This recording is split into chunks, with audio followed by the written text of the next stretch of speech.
नमस्कार, आप देख रहे हैं फर्स्ट बिहार झारखंड। मैं हूं अभिषेक मिश्रा। बिहार के दोनों राजनीतिक खेमों एनडीए और महागठबंधन को लेकर कई सवाल हैं। बिहार चुनाव की दहलीज पर खड़ा है और ऐसा माना जा रहा है कि किसी भी वक्त चुनाव की तारीखों का ऐलान हो सकता है।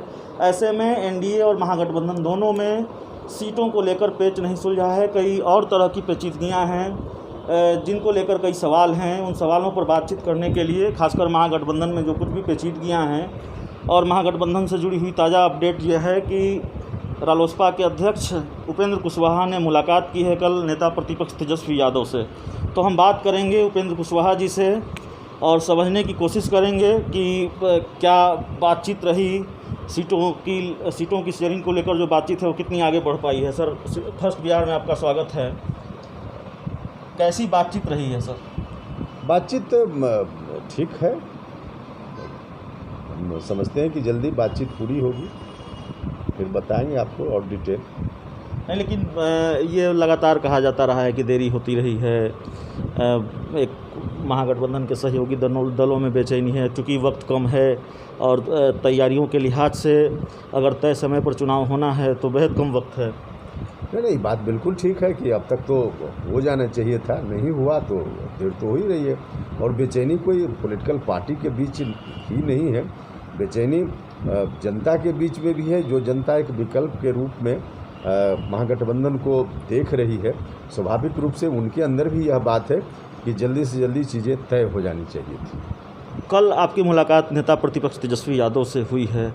यह मैसेज देने की कोशिश भी उद्देश्य रहा इस मुलाकात का कि जो बातें कही जा रही है कि तेजस्वी अपने सहयोगियों से बात नहीं कर रहे, कम्युनिकेशन गैप है, कांग्रेस से भी बात नहीं हो रही, तो इस मुलाकात का उद्देश्य यह भी रहा कि एक मैसेज दिया जा सके कि नहीं भाई, बात तो हो रही है और हम उस दिशा में आगे बढ़ रहे हैं। नहीं, ऐसा कोई मकसद, इस मकसद से कोई मुलाकात हुई है ऐसा नहीं है। बाकी अर्थ लगाने वाले जो लगाएं, बातचीत जरूरी जब है तो बातचीत होती है, उसी क्रम में बातचीत हुई है। हाल के दिनों में आप कई बार दिल्ली भी गए हैं, दिल्ली में कांग्रेस के बड़े नेताओं से भी बात हुई है, मुलाकात हुई है इन चीज़ों को लेकर? दिल्ली तो मेरा आधा परिवार वही है, तो दिल्ली आना जाना मेरे लिए कोई राजनीतिक यात्रा जैसी हर बार हो ऐसा होता नहीं है। परिवार के लोग हैं, मेरी धर्मपत्नी हैं और दूसरे सदस्य भी हैं, तो आना जाना उस रूप में रहता है। अब स्वाभाविक है, चुनाव का वक्त है तो किसी से मुलाकात, बात यहाँ कभी दिल्ली में कभी पटना में, ये तो स्वाभाविक सी चीज़ें हैं। सर, अक्सर जब हम एक चुनाव की बात करते हैं तो हम एक चुनाव पीछे देखते हैं, एक चुनाव को दूसरे चुनाव से कंपेयर करते हैं।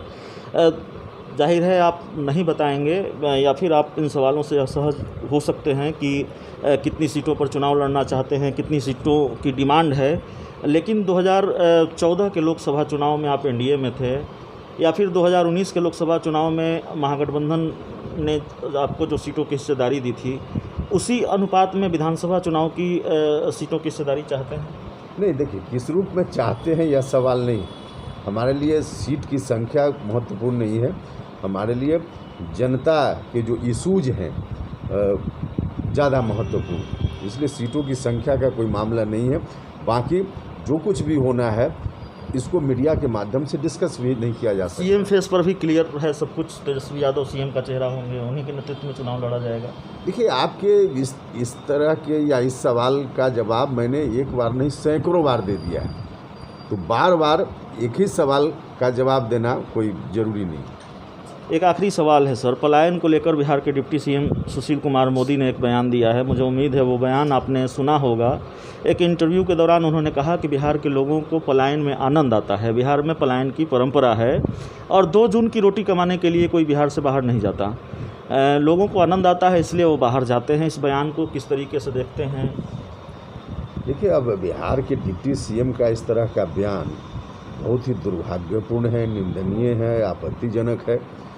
लोग अपने बूढ़े माता पिता को घर में छोड़कर, जवान पत्नी को छोड़कर, छोटे छोटे बच्चों को छोड़कर अपना पेट पालने के लिए बाहर जाते हैं। और इस दुख की स्थिति में कोई बाहर जा रहा हो, अभी कोरोना में लौटकर लोग आए और फिर हजारों की संख्या में लोग अपनी जान को जोखिम में डालकर चले गए, वापस चले गए, क्योंकि यहाँ कोई रोज़गार नहीं है। लोग जाते हैं कभी महाराष्ट्र में, कभी असम में, कहीं और स्टेट में, अपमानित होते हैं, उनके साथ दुर्व्यवहार होता है। गुजरात में, बाकी जगह भी। और उसके बावजूद अगर सरकार में लोग कहें कि शौक से लोग जाते हैं तो फिर भगवान ही मालिक है इस प्रांत का। एक आखिरी सवाल है सर कि क्या जिस तरह से डिप्टी सीएम सुशील कुमार मोदी ने ये बातें कही है उसका कोई राजनीतिक फायदा या नुकसान भी आप देख रहे हैं क्या? नहीं, देखिए ये तो दुख का विषय है सीधे तौर पे। जिसको सॉल्यूशन निकालना है पलायन रोकने के लिए, वह कहे कि लोग शौक से जाते हैं, मज़ा करने के लिए जाते हैं, इससे अधिक दर्दनाक कोई बात हो ही नहीं सकती है। बाकी अब जनता जज करेगी, चुनाव सामने है। तो जनता फैसला करेगी, चुनाव सामने है। कई सवालों के जवाब हमने तलाशने की कोशिश की है, लेकिन कई सवालों के जवाब आपको मिल नहीं रहे। उपेंद्र कुशवाहा जी अपने पत्ते खोलना नहीं चाहते, कई बातों को लेकर उन्होंने बताया भी है, कहा भी है। तो इस इंटरव्यू में इतना ही, धन्यवाद।